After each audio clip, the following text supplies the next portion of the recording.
Media సోదరులకి, ఇక్కడికి విచ్చేసిన కళ్యాణ్ రామ్ గారి అభిమానులకి, నా అభిమానులకి అందరికీ నమస్కారం. ఈరోజు ఈ ట్రైలర్ లాంచ్ అయింది. మీకు అందరికీ నచ్చిందని అనుకుంటున్నాను. నేను ఈ స్టోరీ ఫస్ట్ నాకు చెప్పగానే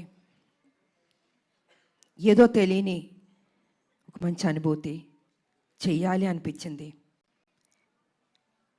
డైరెక్ట్గా నాకేం చెప్పారంటే, అమ్మ కళ్యాణ్ రామ్ గారు చేస్తున్నారు, సో ఒక మదర్ అండ్ సన్ ఆ బాండ్ అన్నది, ఒక స్ట్రిక్ట్ పోలీస్ ఆఫీసర్ వాళ్ళ మధ్యన జరిగే ఒక యుద్ధం ఎలా ఏంటి అన్నది డీటెయిల్గా చెప్పారు. సో నేను మొత్తం స్టోరీ రివీల్ చేయదలుచుకోలేదు. నాకు నచ్చింది, బట్ నేను అన్నాను ఇంకా బెటర్ చేయాలండి ఈ స్టోరీ అన్నది. ఒక లైన్ వరకు చెప్పారు, కానీ ఆ సీన్స్ ఇంకా బెటర్మెంట్ చేసుకుంటే చాలా బాగా వస్తుంది అని చెప్పడం జరిగింది. డైరెక్టర్ గారు కూడా టైం తీసుకుని 1 year టైం పట్టిందండి ప్రతి సీను. దాని వెనకాల కళ్యాణ్ రామ్ గారు కూడా ఉన్నారు, అదే ఇంట్రెస్ట్. అమ్మ ప్లీజ్, నేను కళ్యాణ్ రామ్ గారు కాదు, మీ బిడ్డని, మీరు ఎలా పిలుస్తారు? ఎంతైనా బాబు హీరో, ఆ హీరోకి మేము ఇవ్వాల్సిన గౌరవం. ఇంట్లో బాబు అనొచ్చు, బయట గారు అమ్మ ఇప్పుడు బిడ్డని కళ్యాణ్ అనే పిలుస్తుంది మా అమ్మ, లేకపోతే బాబు నాన్న అని పిలుస్తారు. మీరు అలానే పిలవని మనస్ఫూర్తిగా కోరుకుంటానమ్మా.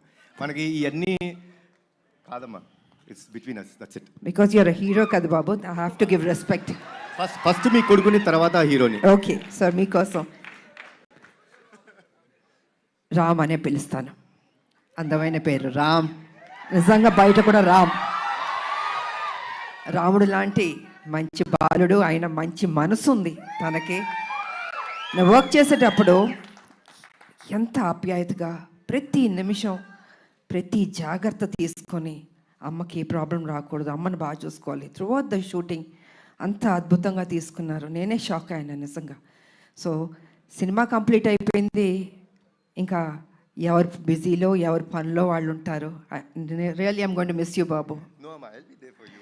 అప్పుడప్పుడు కలుద్దాం బాబు, వి విల్. ఎందుకంటే ఈ బాండ్ అన్నది, ఇంతకు ముందు సినిమాలంటే ప్రతి ఫంక్షన్స్ అన్నీ కలిసేవాళ్ళండి ఒక కుటుంబం లాగా. ఇప్పుడంటే ఎవరు life style different, busy work ఇలా ఉంటుంది. సో నేను ఫీల్ అవుతుంది ఏంటంటే, అందరం కలిసి ఎప్పుడున్నా గెట్ టుగెదర్ లాగా, ఒక ఫ్యామిలీ లాగా ఇంట్లో ఒక ఫంక్షన్స్ లాగా కలుసుకోవాలని నేను కోరుకుంటున్నాను నేను. ఎందుకంటే చక్కటి బాండ్ అన్నది బాబుకి నాకు ఏర్పడింది. సో అమ్మ సినిమా రిలీజ్ అయిపోయిన తర్వాత, బ్లాక్ బస్టర్ అయిన తర్వాత చేపల పులుసు మీకు తీసుకొచ్చి ఇస్తానని చెప్పాను. ఎందుకంటే ఈ సినిమా స్టార్ట్ అయిన రోజు అమ్మ ఒక మొక్కు పెట్టుకున్నారు. సినిమా రిలీజ్ అయిన రోజు మేము తిరుపతికి వెళ్తున్నాం, కాలినడకన స్వామివారిని దర్శించుకుంటాం. అప్పటి వరకు ఆవిడ నాన్ వెజ్ తిన్నారు. అది అయిపోయిన తర్వాత ఇంటికి వచ్చినప్పుడు నేనే చేపల పులుసు మీకు పంపిస్తానమ్మా. గుడికి వెళ్ళి వచ్చిన తర్వాత నాన్ వెజ్ తినకూడదు, తర్వాత మన నాన్ వెజ్ ఎప్పుడు చెప్తే అప్పుడు. థ్యాంక్ యూ బాబు. నిజంగా బాబు చెప్పినట్టు ఆ మొక్కు ఉంది మాకు, మీ చేతుల్లో ఉంది. మీరే మాకు దేవుళ్ళు, ఈ సినిమా పెద్ద హిట్ చేయాలి. సో ఈ రకంగా డైరెక్టర్ గారు నాకు అది చెప్పారు. అండ్ దెన్ 1 year తర్వాత మళ్ళీ వచ్చి, అమ్మ పర్ఫెక్ట్ అయింది, ఒకసారి వినండి అన్నారు. విన్నాను, సెట్ చాలా బాగా వచ్చింది, చిన్న మార్పులను చేశారు అని చెప్పారు. దీంట్లో ఫైట్ కూడా ఉందమ్మా అన్నారు. సర్లే నీకెవరు. తర్వాత అందరూ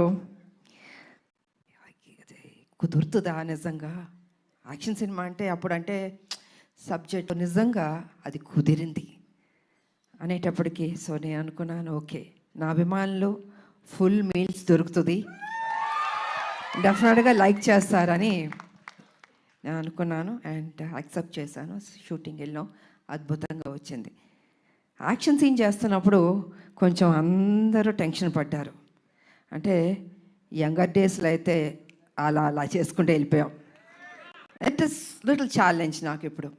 కానీ నాన్న మీరెవ్వరూ టెన్షన్ అవ్వద్దు, మీరు కామ్గా కూర్చోండి, నేను చేస్తాను, తర్వాత మీరు చెప్పండి అన్న. సరే మొత్తం ఫైట్ మాస్టర్ వాళ్ళు వీళ్ళు వచ్చారు, రెడీ చేశారు. ఫస్ట్ షాట్ ఇది అని ఫైట్ మాస్టర్ చెప్పాడు. చూశాను ఒకసారి, టేక్ అన్నాను. వాళ్ళు ఎక్స్పెక్ట్ చేయలే నేను చేయగలుగుతానని. ఇప్పుడు ఐ సెడ్ ఎప్పుడూ విజయశాంతియే, అదే పౌరుషం, అదే రోషం, ఏం తగ్గేదేలే. ఎంత ఏజ్ అయినా ఇలాగే ఉంటాను, స్ట్రాంగ్గానే ఉంటాను. ఎందుకంటే అమ్మ అని అంటున్నారు కదా, మా అమ్మ నాన్న ఆ డిసిప్లిన్ చెప్పి నేర్పించి ఒక క్రమశిక్షణతో నన్ను పెంచబట్టే ఈరోజు మీ అందరి ఆశీర్వాదంతో నేను ఈ స్థాయికి రాగలిగాను. కమిట్మెంట్, డెడికేషన్ అది ఉండాలి ప్రతి మనిషికి. తల్లిదండ్రుల మీద ఆప్యాయత ఉండాలి, ప్రేమించాలి చివరిదాకా. వాళ్ళు ఉన్నప్పుడు ఆ విలువ తెలీదు, వాళ్ళు లేనప్పుడే అయ్యో మా అమ్మ లేదు, మా నాన్న లేరు అనిపిస్తుంది. అందుకే వాళ్ళు ఎంతకాలం బతికున్నా ఆ ప్రేమగా చూసుకోండి, ఆప్యాయతగా చూసుకోండి. అదే మీకు శ్రీరామ రక్ష అని మీ ఇప్పుడు జనరేషన్కి నేను చెప్పదలుచుకుంది. కాబట్టి ఇంకా ప్రొడ్యూసర్స్ అంటారా, బాబు గారు ప్రొడ్యూసరు, సునీల్ గారు, అశోక్ గారు చెప్పక్కర్లేదు. అద్భుతంగా ఖర్చుకు వెనకాడలేదండి.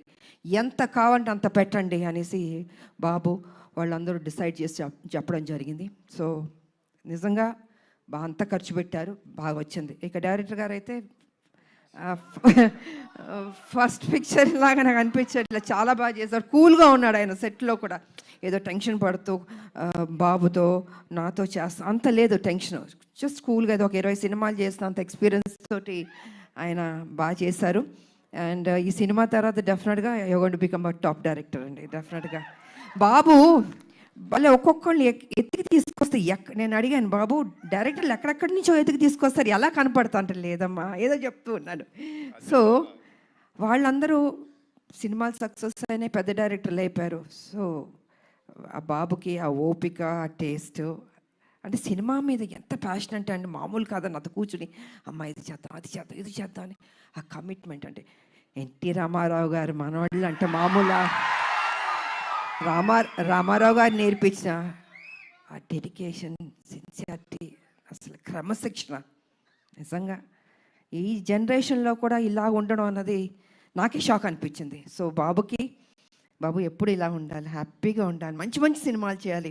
అండ్ ఈ సినిమాలో ఆయన పర్ఫార్మెన్స్ చూడండి, ఐ థింక్ క్లైమాక్స్లో అయితే మీరు షాక్ అయిపోతారు. నేను రివీల్ చేయదలుచుకోవట్లేదు, మామూలుగా కాదు, మీరు చూసిన తర్వాత తెలుసు అంత బాగుంటుంది. అండ్ షాక్ అవుతారు ఒక్క నిమిషం, అలా ఉంటుంది క్లైమాక్స్. సో అండ్ ఇంకా చెప్పడానికి ఏం లేదు, అన్నీ చెప్పేశాను నేను. ఈ సినిమా పెద్ద హిట్ చేయాలి.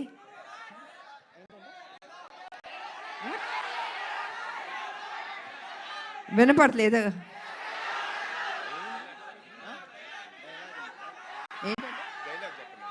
డైలాగా అన్నీ రివీల్ చేసేస్తా.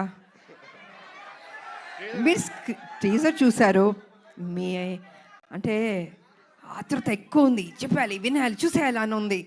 సో చూడండి, త్వరలో రిలీజ్ అవ్వబోతుంది, డెఫినెట్గా మీకు నచ్చుతుంది అని నేను తెలియజేసుకుంటూ, మరి మీ అందరికీ నాకు ఈ ఆపర్చునిటీ ఇచ్చినందుకు ధన్యవాదాలు తెలియజేసుకుంటున్నాను.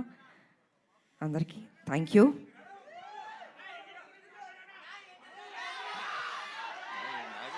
అందరూ ఒక్కటి అడగండి, అందరూ ఒక్కొక్కళ్ళు ఒక్కొక్కటి అడుగుతున్నారు. టీజర్ బాగుంది కదా, ఈ ఉత్సాహం సినిమా మీద కూడా చూపించండి, అదరకొట్టండి, బ్లాక్ బస్టర్ హిట్ ఇవ్వండి. Thank you so much.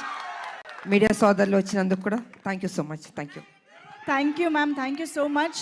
Ma'am actually first of all మేము మీ ఫ్యాన్స్ అందరి తరపున, తెలుగు ఆడియన్స్ అందరి తరపున మీకు థ్యాంక్స్ చెప్పాలి. ఎందుకంటే మీరు ఒప్పుకోబట్టే మళ్ళీ మేము మిమ్మల్ని యాక్షన్ మోడ్లో చూసే అదృష్టం మాకు కలుగుతోంది. ఎందుకంటే విజయశాంతి గారికి యాక్షన్ ఫ్యాన్స్ అనేది కేవలం తెలుగులోనే కాదు, ఇండియా వైడ్గా ఉన్నారు. సో అటువంటిది బ్యాక్ ఇంటూ యాక్షన్ రావడం ఎలా అనిపించింది మ్యామ్? లేదు, నాకు సర్లే నీకు ఎవరి తర్వాత ఒక సినిమా చేయండి అంటున్నారు. సబ్జెక్టులు చాలా సినిమాలు వచ్చాయి, but I was not happy అండి. నాకు నిజంగా నచ్చలేదు. అరే వాళ్ళ కోసం ఎక్కువ సినిమాలు చేయాలి నాకు ఎప్పుడూ లేదు. I think almost have complete, చాలా సినిమాలు చేశాను. కాకపోతే ఏమో రాదేమో చేయలేనేమో అనుకున్నా. కానీ ఆ టైంకి ఈయన సబ్జెక్ట్ చెప్పడం, సో ఆ గ్యాప్ దొరకడం నాకు, దీంట్లో యాక్షన్ ఒకటి ఉంది, హీరో గారు ఓకే అన్నారా అన్నా నేను. అంటే ఈసారి లేదు, బాబు ఏమన్నారంటే విజయశాంతి గారు చేస్తేనే నేను చేస్తాను, ఈ సూపర్ స్టార్లో పట్టాలు మీరు నాకు ఇచ్చారు, ఐ కాంట్ ఫర్గెట్. ఇప్పుడు మరి నాకు తెలిసి ఈ సినిమా చూసిన తర్వాత చాలా మంది రైటర్లు డైరెక్టర్లు బోల్డ్ అని యాక్షన్ సీక్వెన్సెస్తో క్యారెక్టరైజేషన్స్తో రెడీ అయిపోతారు ma'am. What is your take on it? I don't think మా ఇంక చేస్తా, నాకు తెలీదు. ఎందుకంటే ఇంకొన్ని డ్యూటీస్ నాకు ఉన్నాయి. I have to work. Yes, political మీద తెలుసు, కొంచెం పని చేయాలి. వాళ్ళ రాములమ్మకి కొంచెం డ్యూటీ ఉంది నాకు. సో లెట్ మీ, అది కూడా పని చేయాలి కదా అండి. సో సిన్సియర్గా నేను పని చేస్తాను. సో చాలా కాలం తర్వాత మహేష్ బాబు గారితో ఒక కంబ్యాక్ ఇచ్చారు అండ్ ఇప్పుడు కళ్యాణ్ రామ్ గారితో యాక్షన్ కంబ్యాక్ ఇస్తున్నారు. మహేష్ బాబు గారికి కళ్యాణ్ రామ్ గారికి ఉన్న సిమిలారిటీస్ గురించి మాకు తెలుసుకోవాలనుంది. ఇద్దరు హీరోలు, ఇద్దరు మంచి వాళ్ళు, ఇద్దరు మనసున్న వాళ్ళు.